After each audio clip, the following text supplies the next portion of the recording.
உள்ளாட்சி அரசு செய்தியால் இணைவோம். எல்லாருக்கும் வணக்கம். ஸோ இன்னைக்கு கோயம்புத்தூரில் ப்ராட்வேல இருக்கோம் நாங்கள் 2 பேரும். எல்லாருக்கும் தெரியும் கட்டா குஸ்தி 2 வந்து July 3 ரிலீஸ் ஆக போகுது. அண்ட் ஒரு ஜாலியான ஸ்பெஷலான ஒரு ஃபில்ம் எங்களுக்கு. பார்ட் 1 வந்து நீங்கள் எல்லாரும் ரசித்து கொண்டாடினீங்க. ஹியூமராக இருந்தாலும் சரி, இமோஷன்ஸ் இருந்தாலும் சரி, பார்ட் 1ல எப்படி நீங்கள் ரசிச்சிங்களோ அதே மாதிரி பார்ட் 2லையும் கண்டிப்பாக உங்களை டிசப்பாயின்ட் பண்ண மாட்டோம். செல்லா யாவு படத்தோட டைரக்டர் நல்ல ஸ்க்ரீன் பிளே பண்ணியிருக்கிறாரு. பார்ட் 2 அப்படின்னு ஒன்று எங்களுக்கு ஒரு சின்ன பயம் இருந்தது. ஏன்னா அந்த எதிர்பார்ப்பு வந்து கண்டிப்பாக பார்ட் 1க்கு அப்புறம் ஜாஸ்தியாகவே இருக்கும். ஸோ எக்காரணத்துக்கும் நம்ம வந்து அந்த அந்த எலிமெண்ட்ஸ் பார்ட் 1ல இருக்கிற சந்தோஷமான ஹியூமரான எலிமெண்ட்ஸ் வந்து மிஸ் பண்ணக்கூடாதுன்னு நாங்கள் ரொம்ப கேர்ஃபுல்லாக தான் இந்த கதையை எழுதியிருக்கோம். பட் என்னதான் இருந்தாலும் அந்த முடி மேட்டர் வந்து எல்லாருக்குமே தெரியும் பார்ட் 1ல அது வந்து ரீக்ரியேட் பண்ணுறது ரொம்ப கஷ்டம். ஸோ அதனால நாங்கள் அதை ரீக்ரியேட் பண்ணுறதுக்கு ட்ரையே பண்ணல. ஷான் ரோல்டன் இந்த படத்தோட மியூசிக் டைரக்டர். ஆல்ரெடி சம்பவக்காரி பாட்டு வந்து ரிலீஸ் ஆகி நல்லா போயிட்டுருக்கு. அண்ட் கண்டிப்பாக ஒரு ஃபேமிலியோட தியேட்டரில் ஜாலியாக பார்க்கக்கூடிய ஒரு படமாக இருக்கும். நிறைய புது ஆர்டிஸ்ட் இந்த படத்தில் நடிச்சிருக்காங்க. பார்ட் 1லேருந்து ரம்யா கிருஷ்ணன் மேம் வந்து புதுசாக ஒரு சூப்பரான ஒரு கேரக்டர் பண்ணியிருக்காங்க. அப்புறம் யோகி பாபு நடிச்சிருக்காரு. அப்புறம் கருணாகரன், அப்புறம் ஒரு சின்ன பாப்பா ஜாரா அவங்க நடிச்சிருக்காங்க. அண்ட் மோக்ஷா அவங்க வந்து ஒரு புது கேரக்டர் பண்ணியிருக்காங்க. ஸோ பார்ட் 1 தாண்டி இந்த கேரக்டர்ஸ் புதுசாக இருக்கும். ஸோ உங்களுக்கு ரொம்ப சுவாரஸ்யமாக ஃபன்ஃபில்டான ஒரு என்டர்டெய்னிங் July 3 அன்னைக்கு நீங்கள் தேட்டரில் பார்க்கணும். ஆமாம், நாங்கள் கோயம்புத்தூரில் ஷூட் பண்ணோம், பொள்ளாச்சியில் ஷூட் பண்ணோம், அம்பாசமுத்திரத்தை ஷூட் பண்ணோம். ஸோ இந்த ஏரியாஸ்லாம் நாங்கள் ஷூட் பண்ணியிருக்கோம். அண்ட் கோயம்புத்தூர் எனக்கு ரொம்ப பிடிச்ச இடம் ஆக்சுவலாக. என்னோட நிறைய படங்கள் இங்கே ஷூட் பண்ணியிருக்கேன். மை டைரக்டர்ஸ் நிறைய பேர் இங்கே Tiruppur. So Mundasupatti director, Ratsasan director, all of them from Tiruppur only. So it's very special place எனக்கு. அண்ட் எப்போவுமே என்னோட படங்கள் சென்னைக்கு அப்புறம் சிட்டிக்கு அப்புறம் எப்போவுமே நல்லா போடுதுங்கிறது கோயம்புத்தூர் ஏரியாவில் தான். And very lucky and very happy that Coimbatore has been my lucky சாம்னு சொல்லலாம். ஸோ இந்த படமும் நிறைய இங்கே ஷூட் பண்ணதுனால இதுவும் ஒரு லக்கியான ஒரு அனுபவமாக இருக்குங்கிறத நான் வணக்கம், எல்லாருக்கும் வணக்கம். ரொம்ப சந்தோஷம் இப்போ கோயம்புத்தூர்ல வந்து நம்ம படம் இங்க ப்ரமோட் பண்றதுக்கான ஒரு வாய்ப்பு கிடைச்சது. ஃபர்ஸ்ட் பார்ட்டை கோயம்புத்தூர்ல ரொம்ப நல்லா போயிட்டேன். எங்க ப்ரொடியூசர் அப்படி சொன்னாங்க, இங்க ரொம்ப நல்ல கலெக்ஷன் இருந்ததுன்னு. அதுவும் ஒரு பெரிய சந்தோஷம். என் படத்தை ரெப்ரசென்ட் பண்ணி, என்னோட கேரக்டரை ரெப்ரசென்ட் பண்ணி இங்க வர முடிஞ்சதுல ரொம்ப ஹாப்பியான ஒரு ஃபேமிலி ஃபிலிமா இருக்கும். ஃபுல் ஃபேமிலியோட வரலாம், ஹாப்பியா போகலாம். பைசா வசூலா இருக்கும் படம். அந்த நம்பிக்கை இருக்கு எங்களுக்கு எல்லாருக்குமே. ஸோ ப்ளீஸ் வந்துடுங்க. July 3 இருந்து தியேட்டர்ஸ்ல பார்க்கலாம்.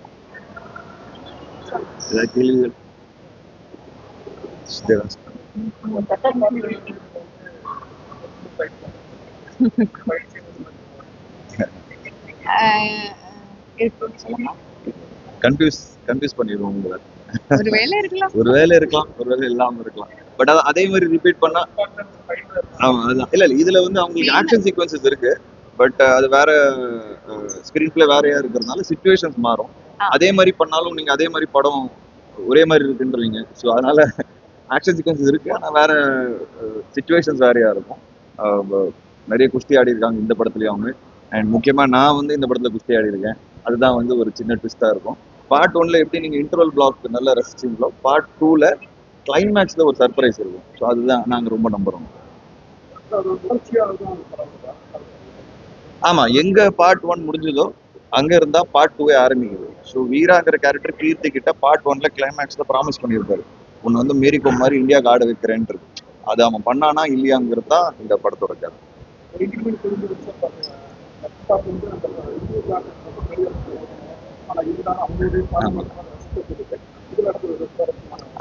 கிளைமேக்ஸ் வந்து இதுல பெரிய climax sequence, all artist combination. And ஒரு 6 இல்லை 7 நாள் எடுத்தோம். எப்படி நான் சொன்ன மாதிரி இன்ட்ரோல் பார்ட் 1ல இருந்ததோ இதுல பார்ட் 2ல வந்து கிளைமேக்ஸ் அது வந்து எல்லா ஆர்டிஸ்ட் காம்பினேஷன்ல வச்சு ஷூட் பண்ணியிருக்கிறோம். அண்ட் அது ரொம்ப சேலஞ்சிங்கா இருந்தது. சுப்ரீம் சுந்தர் மாஸ்டர் அவர் தான் வந்து ஸ்டண்ட் கோரியோகிராஃபர் இந்த படத்துக்கு. ரொம்ப அழகா அந்த ஹோல் சீக்வன்ஸ் வந்து எக்ஸிக்யூட் பண்ணி கொடுத்தாரு. அதுதான் இந்த படத்தோட ஹைலைட்டா இருக்கும். லாஸ்ட் 40 மினிட்ஸ் வந்து நீங்க தியேட்டர்ல இருந்து வெளியே வரும்போது நீங்க பயங்கர ஒரு சிரிப்போட இருப்பீங்க. அதை நாங்க ஸ்ட்ராங்கா நம்புறோம். ஐஸ்வரி சார் ப்ரொடியூஸ் பண்ணியிருக்காரு. ஸோ பார்ட் 1ஓட நான் சேர்ந்து ப்ரொடியூஸ் பண்ணியிருக்கேன். ஸோ பார்ட் 1ஓட இன்னும் கொஞ்சம் பிரம்மாண்டம் இந்த படத்தில் உங்களுக்கு. ஆமா, கருணாஸ் அண்ணா வந்து எப்படி பார்ட் 1ல உங்களை எல்லாரும் பயங்கரமா அவரோட அந்த மேல் ஷாவனிஸ்ட் கேரக்டர் வச்சு ஸ்ரீக வச்சாரோ, இந்த படத்துலயும் அவர் வந்து த்ரூ அவுட்டா இருக்கிறாரு. எஸ்பெஷலி செகண்ட் ஹாஃப் வந்து சூப்பரா ஹோல்ட் பண்ணுவாரு. காளி வெங்கட், முனீஷ்காந்த், ஸ்ரீஜா மேடம், இந்த மாதிரி எல்லாருமே அந்த ஹோல் பட்டாலுமே பார்ட் 1ல பார்த்த பட்டாலும் உங்களுக்கு பார்ட் 2லயும் இருக்கும். அண்ட் எந்த கேரக்டரும் நீங்க மிஸ் பண்ண மாட்டீங்க. நீங்க பார்ட் 1ல பார்த்து என்ன ரசிச்சீங்களோ அந்த அந்த கேரக்டர்ஸ் நீங்க பார்ட் 2ல பார்த்தும் ரசிப்பீங்க. நான் சொன்ன மாதிரி ரம்யாகிருஷ்ணன் மேடம் வந்து ஒரு ஒரு ஒரு சூப்பரான ஒரு கேரக்டர் பண்ணியிருக்காங்க. அதை பத்தி நிறைய சொல்ல முடியாது இப்போ. அது ட்ரெய்லர் வரும்போது 27 நாளைக்கு ட்ரெய்லர் ரிலீஸ் ஆக போகுது. ஸோ நீங்க எல்லாரும் பாருங்க. பார்க்கும்போது உங்களுக்கு ஒரு ஐடியா வரும் இந்த படம் என்னங்கிறது. ஆமா ஆமா. ரொம்ப புதுசா இருந்தது எனக்கு. ஏன்னா இதுதான் நான் ஃபர்ஸ்ட் டைம் ஒரு அப்பாவா நடிக்கிறேன். நான் சினிமால பெருசா அப்பாவா நடிச்சது கிடையாது. அண்ட் அந்த சாங் வந்து இங்க பொள்ளாச்சி சுற்றி தான் ஷூட் பண்ணோம். பாபா பாஸ்கர் மாஸ்டர் தான் கொரியோகிராஃபர். அந்த பாப்பாவுக்கு பாவம் அந்த சாங் நடிக்கும் போது 2-3 வாட்டி கீழே வந்து அடி வேற பட்டுச்சு. பட் ஸ்டில் அவங்க ரொம்ப சப்போர்ட்டிவா முட்டிலாம் பேர்ந்து ரத்தம் வர ஆரம்பிச்சு எங்களுக்கு கொடுமையா இருக்கும். பட் ஆனாலும் வந்து அவங்க ரொம்ப சப்போர்ட்டிவா பண்ணி கொடுத்தாங்க. ரொம்ப கியூட்டா ஜாரா இந்த படத்துல எனக்கு தெரிஞ்சு அவங்க தான் ஒரு ஹைலைட்டா இருப்பாங்க. குட்டி பாப்பா ரொம்ப கியூட்டா பண்ணியிருக்காங்க. அண்ட் அந்த எக்ஸ்பீரியன்ஸ் வந்து எனக்கு சூப்பரா இருக்கும். ஆமா ஆமா. சம்பவகாரி சாங். சம்பவக்காரி சாங் நம்ம ஒரு ஒரு ஃபேமிலியோட ஒரு ஒரு ஹஸ்பண்ட் அண்ட் ஒய்ஃபோட ரொம்ப ரியலான எமோஷன்ஸ் அதுல ஷோ பண்ணுறதுக்கு ட்ரை பண்ணியிருக்கோம். அது ஆக்சுவலா நல்ல ரிசப்ஷன் இருக்கும். அதுக்கு நல்ல ரிசப்ஷன் இருக்கு. So very happy about it. நம்மளும் நிறைய ரீல்ஸ் எல்லாம் டான்ஸ் எல்லாம் பண்ணியிருக்கேன் அந்த சாங்ல. ஆனா யூஸ்வலா இந்த மாதிரி ரீல்ஸ் எல்லாம் பண்ணும்போது வி ஃபீல் வெரி லைக் ஒரு ஒர்க் மாதிரி தான் ஃபீல் பண்ணுவேன். ஆனா இந்த song Shaan has done a wonderful job. ரொம்ப ரசிச்சு தான் it was a fun thing to shoot videos for சம்பவகாரி. It's nice.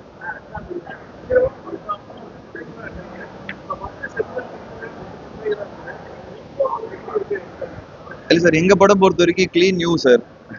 ஸோ இன்னும் அனௌன்ஸ்மெண்ட் வரல வெளியே, பட் எங்கள் சர்டிஃபிகேட் வந்துருச்சு. இங்கே சொல்லிடுறேன், க்ளீன் நியூ சர்டிஃபிகேட் சார். படம் காமிச்சோம், அடுத்த நாளே எங்களுக்கு சர்டிஃபிகேட் வந்துருச்சு. ஸோ இது ஒரு ஃபேமிலி ஃபில்ம். ஸோ எங்களுக்கு அந்த மாதிரி எந்த சேலஞ்சும் இல்லை சார்.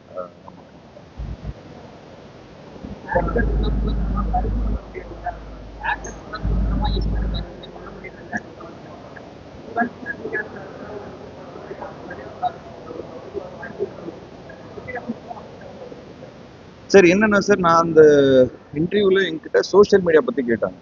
என்கிட்ட ஒரு கமெண்ட் காமிச்சாங்க என்னை பத்தி. அந்த கமெண்ட் பத்தி பேசும்போது தான் நான் ஒரு எக்ஸாம்பிளா எடுத்து கொடுத்தேன். நான் யாரையோ பின் பாயிண்ட் பண்ணியோ யாரையும் சப்போர்ட் பண்ணியோ இல்லை யாரையோ ஆப்போசிட்டா பேசுறதுக்கு நான் அது பேசல. நான் ஒரு எக்ஸாம்பிளா தான் சொல்லியிருக்கேன். அவ்வளோ பெரிய சூப்பர் ஸ்டார், அவருக்கும் ஒரு எக்ஸ்பிளனேஷன் கொடுக்க வேண்டிய ஒரு சுச்சுவேஷன் வந்துருது இன்னைக்கு. அதுதான் எனக்கு வருத்தமா இருக்கு. ஸோ அந்த சுச்சுவேஷன் இன்னைக்கு சோஷியல் மீடியா கிரியேட் பண்ணியிருக்கு. எல்லாருக்கும் கிரியேட் பண்ணிருக்கு. ரஜினி சார் மட்டும் இல்லை, இன்னைக்கு எல்லாருக்குமே ஏதாவது ஒரு விஷயம் நடந்தா யார் ஃபர்ஸ்ட் என்ன குற்றச்சாட்டு இருக்கிறாங்களோ அதுதான் உண்மை ஆயிடுது. அது வந்து நம்ம எக்ஸ்பிளைன் பண்ணாம சைலண்டா இருந்தோம்னா அது உண்மை ஆயிடுது. அப்போ எக்ஸ்பிளைன் பண்ண வேண்டிய சுச்சுவேஷன் வருது. ஸோ நானும் பார்த்தேன் சோஷியல் மீடியால நிறைய போயிட்டு இருக்கு. அதை வச்சு நான் யாரையும் வந்து குறிப்பா சொல்ல. இன்ஃபேக்ட் சில அந்த எலெக்ஷன் டைம்ல சில விஷயங்கள் நடக்கும்போது எனக்கு என்னாச்சு ஆன்லைன்ல என்ன போயிட்டு இருக்குன்னு கூட தெரியல. எனக்கு கூட இருக்க நண்பர் தான் சொன்னாரு இந்த மாதிரி போயிட்டு இருக்கு. அப்புறமா தான் ரஜினி சார் ஸ்பீச் கொடுக்கும்போது தான் புரிஞ்சது என்ன எதுக்காக கொடுத்தாருங்கிறது. ஸோ அதுதான் நான் வந்து ஒரு எக்ஸாம்பிளா சொல்லியிருக்கேன். தவிர்த்து எனக்கு யார் சப்போர்ட்டோ யாருக்கு அகேன்ஸ்டாவோ எனக்கு பேசுறதுக்கு எந்த விருப்பமும் இல்லை. இப்போ நான் சொன்னது கரெக்ட். இன்னைக்கு சோஷியல் மீடியா அது வந்து நான் பேக் அடிக்க மாட்டேன். நான் என்ன சொன்னேனோ அதை இப்போ நான் ஸ்டாண்ட் பண்றேன்.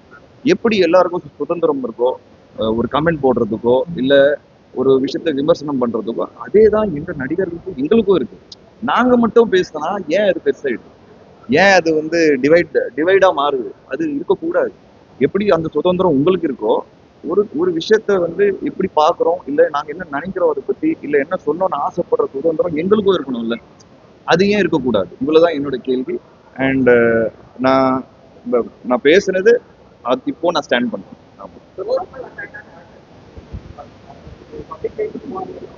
அது நடக்கத்தான் செய்யும். ஏன்னா லவ்வும் நிறைய வருது இல்ல, அப்போ அட்டாக்கும் நிறைய வரும். ஸோ எங்க லவ் அதிகமா இருக்கும் அங்க சண்டைகள் நிறைய இருக்கும். அப்படிதான் நான் இதை பாத்துக்கிறேன். ஆனா சம்டைம்ஸ் ரொம்ப பர்சனலா போகும்போது ஹர்ட் ஆகும். ஃபேமிலியோ இல்ல மத்த விஷயங்களோ உள்ள கொண்டு வரும்போது, இல்ல கெட்ட வார்த்தையில திட்டும் போது, இதெல்லாம் வந்து எதுக்குங்கிற மாதிரி இருக்கு. எல்லாரும் சாவ போறாங்க ஒரு நாள். யாருமே உயிரோட இருக்க போறது இல்ல. இப்ப எதுக்கு இவ்வளவு வன்மம், இவ்வளவு இது? யாரை பிடிச்சிருக்கோ சப்போர்ட் பண்ண, பிடிக்கலையா உங்க கருத்தை சொல்லுங்க, கண்டிப்பா சொல்லுங்க. உங்க பாயிண்ட் எடுத்து வைங்க. ஏதாவது ஃபீட்பேக் கொடுக்கணும்னா கொடுங்க. அதுக்கு தான் சோஷியல் மீடியா. ஆனா அசிங்கமா திட்டுறதோ இல்ல பர்சனலா இறங்குறதோ அது வந்து இருக்கக்கூடாதுங்கிறது நான் ரொம்ப ஸ்ட்ராங்கா இன்னைக்கு இல்ல, நான் முன்னாடி கூட பேசியிருக்கிறேன். இப்போதான் அது ரீச் ஆகுது, அவ்வளவுதான். ஆமா ஆமா. அது அது அது வந்து ஒரு 3-4 இயர்ஸா எனக்கு போஸ்ட் கோவிடுக்கு அப்புறமா தான் எனக்கு அந்த சிம்டம்ஸே வர ஆரம்பிச்சிருக்கு. அது ஜாஸ்தியாச்சு. சிம்டம்ஸ் முன்னாடியே இருந்தது, பட் போஸ்ட் கோவிடுக்கு அப்புறமா தான் எனக்கு அது ஜாஸ்தியாயிருக்கு. ஸோ அது அது எப்படின்னா அது மேனேஜ்மெண்ட் தான் இதுக்கப்புறம். அது ரொம்ப டீட்டெயில் நான் போக விரும்பல, பட் அதை மேனேஜ் தான் பண்ணணும் தவிர்த்து அதுக்கு கியூர்ங்கிறது கிடையாது. ஸோ நேற்று நான் இந்த மாதிரி பண்ணும்போது நான் நிறைய ட்ரை பண்ணிட்டேன், எனக்கு அது கியூர் கிடைக்க மாட்டேது. டெம்பரரி கியூர் தான் கிடைக்கிறது தவிர்த்து பர்மனன்ட் கியூர் கிடைக்க மாட்டேங்குது. ஸோ நேற்று இந்த விஷயத்த நான் ஷேர் பண்ணணும்னு நினச்சேன். ஏன்னா நிறைய இன்னைக்கு வந்து ஃப்ரெஷ்ஷாக இருப்பேன் பார்த்தீங்கன்னா, ஏன்னா நான் அந்த மெடிசன் விட்டுட்டேன். அந்த 2 நாளா நான் அந்த மெடிசன் சாப்பிடல. அதோட சைடு எஃபெக்ட் என்னன்னா, சாப்பிட்டா அது உங்களை சோர்வாக்கும், டயர்ட் ஆக்கும். நீங்க வந்து ஸ்ட்ரெஸ் பண்ணக்கூடாது, நீங்க ரெஸ்ட் எடுக்கணும். பட் எங்க ப்ரொமோஷன் டைம்ல நானும் யோசிச்சுட்டு இருந்தேன், என்னாச்சு ஒரு வாரமா நான் ஏன் இப்படி இருக்கேன் போது தான் எனக்கு ரியலைஸ் ஆச்சு, இந்த மெடிசன் சாப்பிட்றதுனால தான் நான் இப்படி இருக்கேங்கிறது. உடனே நான் என்ன பண்ணிட்டேன், அந்த மெடிசன் ஸ்டாப் பண்ணிட்டேன். நேத்துல இருந்து இன்னையில இருந்து நான் ஃப்ரெஷ்ஷாக ஃபீல் பண்ண ஆரம்பிச்சிட்டேன். பட் என்னன்னா அது பர்மனன்ட் சொல்யூஷன் கிடையாது. அது ஆட்டோ இம்யூனுங்கிறது எப்பப்பெல்லாம் இம்யூன் ஸ்ட்ரெஸ் ஆகுதோ அப்பப்பெல்லாம் அது ரெக்கர் ஆகும். ஸோ அதனால வந்து அது அது மேனேஜ் தான் பண்ணணும். ஸோ நேற்று நான் இந்த விஷயத்த போட்டதுக்கு அப்புறமா நிறைய எனக்கு மெசேஜஸ் வந்திருக்கு, இந்த ட்ரீட்மெண்ட் எடுத்தால் நல்லா இருக்கும். சில பேர்லாம் எனக்கு ஃபோன் பண்ணி அவங்களோட ஆட்டோ இம்யூன் எப்படி கியூர் பண்ணாங்க சில பேர்லாம் பேசியிருக்காங்க. புதுசாக இருந்தது கேட்கறதுக்கு. கண்டிப்பாக எனக்கு தெரிஞ்சு ஏதாவது ஒரு ஒருத்தர் 2 பேர் சொல்லும் போது ட்ரீட்மெண்ட் நியாயமா இருந்தது, நான் அதை ட்ரை பண்ணுவேன். நான் ஒரே நிமிஷம். இதுதான் சார் சோஷியல் மீடியாவோட பவர். இப்போ நான் கொஞ்ச நேரம் முன்னாடி உங்ககிட்ட அதோட ராங் பத்தி பேசினேன். இப்போ என்ன நல்ல விஷயம்னா, நான் போடும்போது எனக்கு யாரோ ரீச் பண்ணி ஒரு விஷயத்தோட எப்படி அதை சால்வ் பண்ண முடியும்ன்றது ஒரு ஒரு ஒரு விஷயம் எடுத்து சொல்றாங்கல்ல. ஒருவேளை நான் அந்த ட்ரீட்மெண்ட் ட்ரை பண்ணி எனக்கு சார்ட் அவுட் ஆச்சு, அந்த காரணம் என்ன? Social media.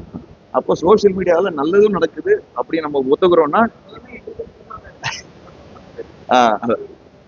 ஆமா அதான் சார், அதுதான் சோஷியல் மீடியாவோட பவர். தட் இன்ஃபர்மேஷன் ரொம்ப சீக்கிரமா அவைலபிளா இருக்கு, ஸ்ப்ரெட்டா இருக்கு. பட் மிஸ்இன்ஃபர்மேஷனும் அதோட ஃபாஸ்டா பரவுது. இதுதான் வந்து நான் கொஞ்சம் யோசிப்பேன் சம்டைம். சோஷியல் மீடியா நல்ல விஷயத்துக்கு பயன்படுத்தலாமே, அவ்வளவுதான். ஒரே வேர்க்கு. சொல்லுங்க சார். ஆமா ஆமா.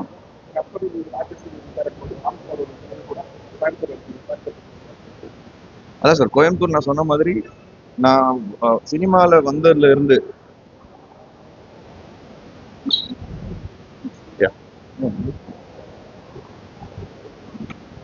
சினிமால நான் ஆக்சுவலா வந்ததுல இருந்து நான் பண்ண நிறைய படங்கள் சென்னையை தாண்டி அதிகமா ஓடுனது வந்து கோயம்புத்தூர் ஏரியால தான்.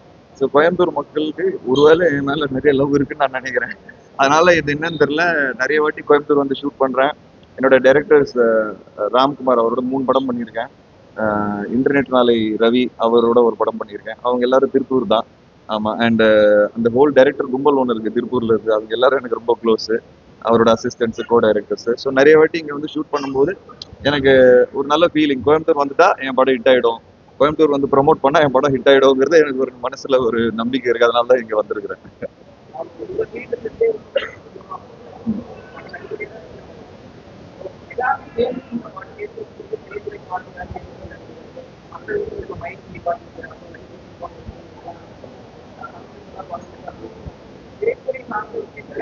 கண்டிப்பா சார். 5 ஷோ வந்து இன்க்ரீஸ் பண்ணியிருக்காங்க. உங்களுக்கு தெரியும், ஒரு நாள் 5 ஷோ வச்சுக்கலாங்கிறது ஃபர்ஸ்ட் வீக்ல அது சொல்லியிருக்காங்க. ப்ரொடியூசர் கவுன்சில்ல இருந்து நிறைய பேர் ரெப்ரசென்ட் பண்ணி கேட்டிருக்காங்க. தியேட்டர் அசோசியேஷன்ல நிறைய பேர் ரெப்ரசென்ட் பண்ணி கேட்டிருக்காங்க. கண்டிப்பா ஒண்ணு பண்ணிட்டு இருப்பாங்க. அண்ட் இன்னைக்கு காலையில நான் பார்த்தது வந்து அந்த ரன்னை பார்த்தேன். சார் வந்து 3 கிலோமீட்டர்ஸ் ஓடினாரு விஜய் சார். அதை பார்க்கும்போது நல்லா இருந்தது. ஏன்னா ஒரு சிக்னல் என்னன்னா, நம்ம சிஎம்ஏ ஒரு 50+ ஏஜ்ல 3 கிலோமீட்டர் ஓடும்போது ஒரு ஹெல்த்தை வந்து ஹெல்த்தை வந்து ஒரு எக்ஸாம்பிளா வந்து அவர் ஓடும்போது எனக்கு ரொம்ப பாசிட்டிவா இருந்தது. ஆதவர்ஜுனா சார் வந்து காலைல பேசும்போது இந்த மாதிரி சிஎம் பார்த்துருக்கீங்களா முன்னாடி அப்படின்னு கேட்கும்போது அது நல்லா இருந்தது. ஏன்னா ஒரு சிஎம் 3 கிலோமீட்டர்ஸ் எல்லாரோட சேர்ந்து ஓடும்போது ஹெல்த்தோட முக்கியம் என்ன, சே நோ டு ட்ரக்ஸ்ங்கிறது அது ரொம்ப பாசிட்டிவா இருந்தது எனக்கு பார்க்கும்போது. இந்த மாதிரியான விஷயங்கள் இன்னும் நிறைய பாசிட்டிவா நடக்குங்கிறது நானும் நம்புறேன். ஏன்னா மக்கள் எல்லாரும் சேர்ந்து அவரை எலெக்ட் பண்ணியிருக்கோம். அண்ட் கண்டிப்பா சினிமாக்கு நிறைய சேஞ்சஸ் தேவைப்படுது. எனக்கு தெரிஞ்சு ஒன்னொன்னா கண்டிப்பா சினிமாக்கு இன்னும் நடக்கும்ன்றத நானும் நம்புறேன். எனக்கு எதுவுமே இல்லை சார். நான் நிறைய வாட்டி சொல்லியிருக்கிறேன். எனக்கு அரசியல் தெரியாது, புரியாது. இந்த லாஸ்ட் 5 வருஷத்துல தான் நான் அரசியலை கொஞ்சமா ஃபாலோ பண்ண ஆரம்பிச்சிருக்கேன். நம்ம லைஃப்ல நம்ம பொழப்பு பாக்குறதுக்கு டைம் கரெக்டா இருக்கு, நம்ம பிரச்சனைகள் ஹேண்டில் பண்றதுக்கு கரெக்டா இருக்கு. இதுல எதுக்கு அரசியலுங்கிறது அந்த ஆசைலாம் எனக்கு சுத்தமா கிடையாது. Why should they watch? Please. நல்ல ஃபேமிலி கூட சேர்ந்து எல்லாரையுமே கூட்டிட்டு வந்து பார்க்க முடியற ஒரு நல்ல ஒரு படமா இருக்கும். நல்ல ஃபேமிலி ரிலேஷன்ஷிப்ஸை பத்தி, டெய்லி ஸ்ட்ரகிள்ஸை பத்தி, டெய்லி ஹாப்பினஸை பத்தி எல்லாம் பேசுற ஒரு மூவி. ஆனா ரொம்ப ஹாப்பியா வாட்ச் பண்ணிட்டு இருக்கலாம். நல்ல இமோஷனல் சீன்ஸும் இருக்கு. எனக்கு எனக்கு படத்தோட கதை ரொம்ப பிடிச்சதுனால தான் நான் ஆக்சுவலா இந்த மூவில. அண்ட் செல்லா சார், ஐ லவ் ஹிம். செல்லா சார் ரொம்ப நல்லா எடுத்திருக்காங்க. அப்ப இந்த டீமுக்காகவே வந்து பாருங்க.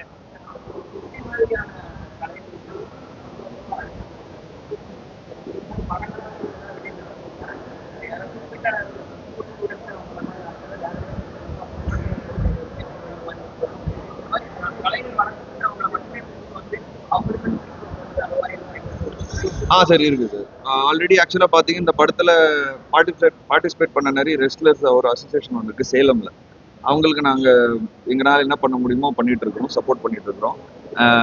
கண்டிப்பா படத்தோட ஷோஸும் வந்து அந்த மாதிரி யாராவது ஆசைப்பட்டாங்கன்னா கேட்டாங்கன்னா நாங்கள் கண்டிப்பா வந்து ப்ளே பண்ணுவோம். அண்ட் ஐஸ்வர்யா சொன்ன மாதிரி இது ஒரு நல்ல என்டர்டெய்னர். செல்லா சாரோட சேர்ந்து நான் பண்ற 3வது படம். ஃபர்ஸ்ட் வந்து சில்கார்பட்டி சிங்கம், 2வது கட்டாகுஸ்தி 1, இப்போ கட்டாகுஸ்தி 2.